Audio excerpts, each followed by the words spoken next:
21শে June যোগ দিবসে যোগ দিতে বাংলায় প্রধানমন্ত্রী। 21শে জুন ব্রিগেডে আন্তর্জাতিক যোগ দিবস। যোগ সচেতনতায় চলবে ব্যাপক প্রচার। সাধারণ মানুষের অংশগ্রহণ বাড়ানোর লক্ষ্য প্রশাসনকে প্রস্তুতির নির্দেশ জারি হয়েছে। 21শে জুন ব্রিগেডে আন্তর্জাতিক যোগ দিবস সমাবেশে থাকবেন প্রধানমন্ত্রী নরেন্দ্র মোদী। যোগ সচেতনতাতে চলবে ব্যাপক প্রচার।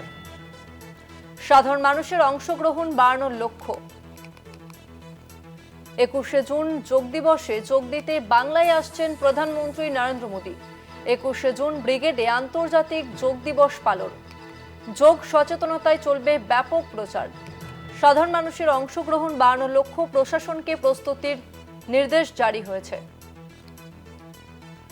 আন্তর্জাতিক যোগ দিবস উপলক্ষে এবার বাংলাতে আসতে চলেছেন প্রধানমন্ত্রী নরেন্দ্র মোদী। 21শে জুন আন্তর্জাতিক যোগ দিবস এবং সেই দিনেই ব্রিগেডে যোগ দিবস উপলক্ষে উপস্থিত থাকবেন প্রধানমন্ত্রী নরেন্দ্র মোদী। 21শে জুন ব্রিগেডে আন্তর্জাতিক যোগ দিবস পালন করা হবে এবং সেখানে উপস্থিত থাকবেন প্রধানমন্ত্রী নরেন্দ্র মোদী।